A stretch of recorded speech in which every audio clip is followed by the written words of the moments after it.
अध्याय 4 खनिज संसाधन एवं औद्योगिकरण। तांबा और शीशा।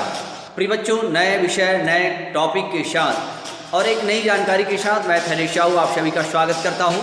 नमस्कार बच्चों, आइए हम दशम सामाजिक विज्ञान के इस विषय को लगातार गति प्रदान कर रहे हैं।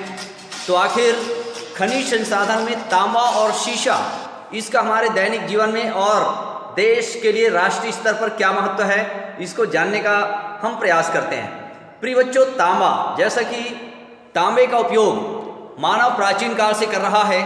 तांबे के साथ टीन मिश्रित करके कांस्य का निर्माण किया गया है भैया बहनों। तांबे के मिश्रण से ही पीतल भी बनाया जाता है, जिसका उपयोग उपकरण, सिक्के आदि बनाने में किया जाता है। 19वीं सदी की हम बात करें तो विद्युत के आविष्कार के बाद तांबे का महत्व बहुत बढ़ गया, क्योंकि यह ताप तथा बिजली का सुचालक है। सुचालक और कुचालक जानते होंगे बच्चों, जिसमें विद्युत प्रवाह आसानी से होता है उसे हम सुचालक कहते हैं। तो जो तांबा का तार है वह बिजली का सबसे ज़्यादा सुचालक उत्तम किस्म का माना गया है तथा रासायनिक क्षरण का अवरोधक भी माना गया है। इसी कारण हम देखते हैं कि आधे से अधिक तांबे का प्रयोग विद्युत उपयोग में और विद्युत उद्योग में किया जाता है। तांबा मिश्र धातुओं का उपयोग जैसे टेलीफोन, रेडियो, रेल उपकरण, हवाई जहाज, जल जहाज, साथ ही रेफ्रिजरेटर, घरेलू उपयोग की अन्य चीज़ों तथा युद्ध सामग्री बनाने में किया जाता है। इसका मतलब हम समझ सकते हैं कि आज तांबा कितना महत्वपूर्ण हो गया है और इनका किन किन क्षेत्रों में इसका उपयोग किया जा रहा है। साथ ही बच्चों, इसको अन्य धातुओं के साथ मिला करके इसको कई रूपों में इसका उपयोग किया जा रहा है। देश के कई भागों में तांबे की खोज की जा रही है। हम भारत की बात करें तो भारत में तांबा अयस्क का कुल अनुमानित भंडार 2010 1 अप्रैल के हिसाब से देखें बच्चों तो 155 करोड़ टन आंका गया है।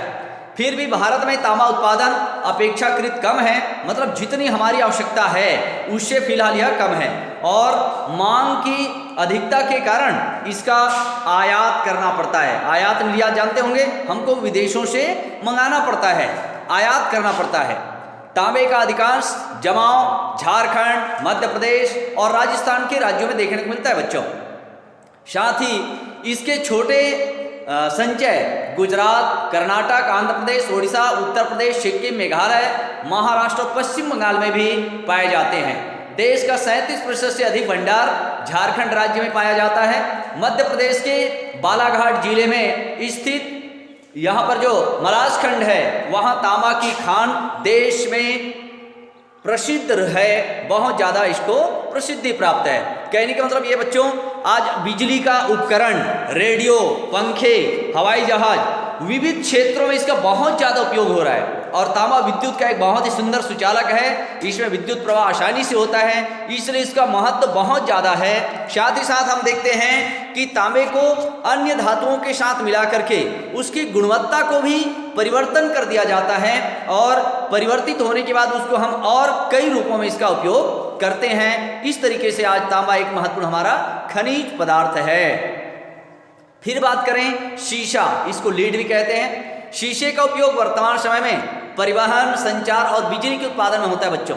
साथ ही साथ यह भारी, नरम और लचीला होता है, मतलब भारी भी होता है, इसमें क्वालिटी को चेंज करके इसको नरम भी बनाया जा सकता है और इसको लचीला भी बनाया जा सकता है ताकि वह धातु एकदम कड़ा भी ना रहे।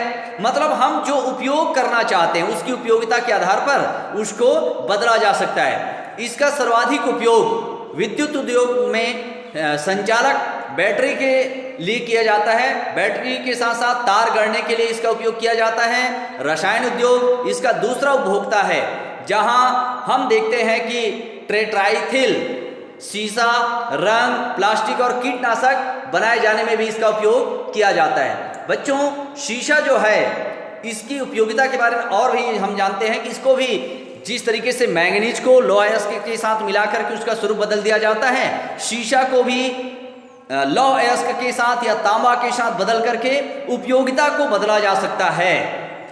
उसके साथ साथ हम देखते हैं भारत में शीशा अयस्क का कुल अनुमानित भंडार 2010 के हिसाब से अगर देखें तो 1 करोड़ टन आंका गया है। राजस्थान में इसका सबसे बड़ा सर्वाधिक भंडार है। प्यारे बच्चों, और हम कल बॉक्साइट और कोयला, ये दोनों ही बहुत ही महत्वपूर्ण विषय हैं, इस पर हम चर्चा करने का प्रयास करेंगे। आइए आज के इस कालखंड में इतना ही। और ये जो कल का मैं वीडियो आपको भेजूंगा बच्चों, बॉक्साइट और कोयला ये दोनों ही महत्वपूर्ण बिंदु हैं, इस पर और विस्तार से चर्चा करेंगे कि कोयला कहाँ पाया जाता है, बॉक्साइट का हमारे दैनिक जीवन में क्या क्या उपयोग है, इसका वितरण कहाँ कहाँ है, इसको अगले वीडियो में हम जानने का प्रयास करेंगे। धन्यवाद आप सभी का।